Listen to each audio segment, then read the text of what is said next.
and you could leave your wings on the table.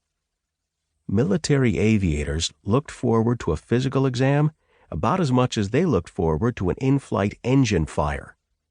We didn't want "failed" on any document concerning anything that came out of a flight surgeon's office.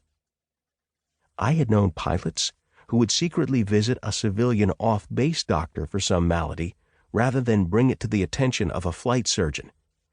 This had been strictly forbidden, but the only crime was to get caught. I employed the same logic on the flight to Houston for this medical test. In an act of incredible naivete, the docs at NASA had asked us to hand-carry our medical records from our home bases. This was akin to trusting a politician with a ballot box. As the miles passed, I pulled out pages I felt could generate questions I didn't want to answer.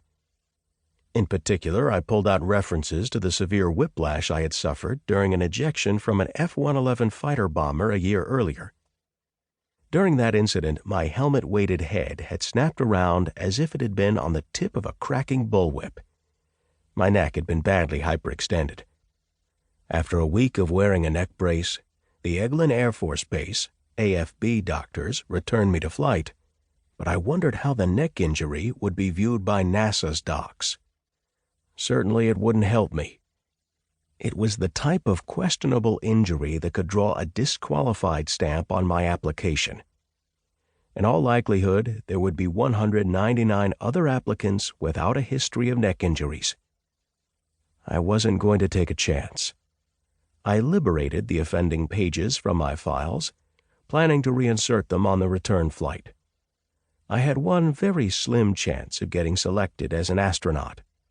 I wasn't going to let a little thing like a felony get in the way.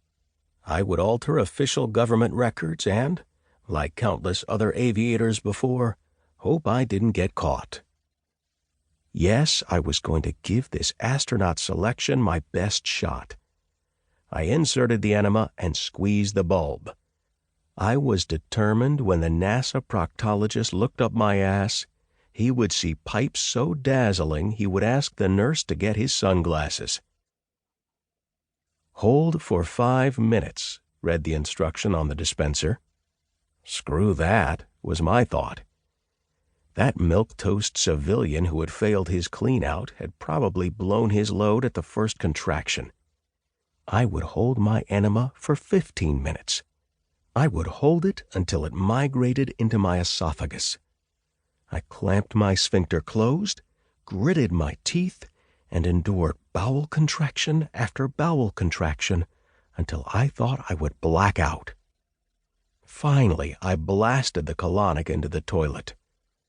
I repeated the process a second time. "Do not repeat more than twice," the label warned. Yeah, right.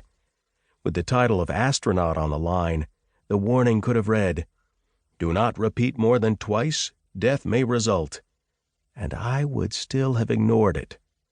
I grabbed a third enema and then a fourth. The waste of my last purge was as clear as gin.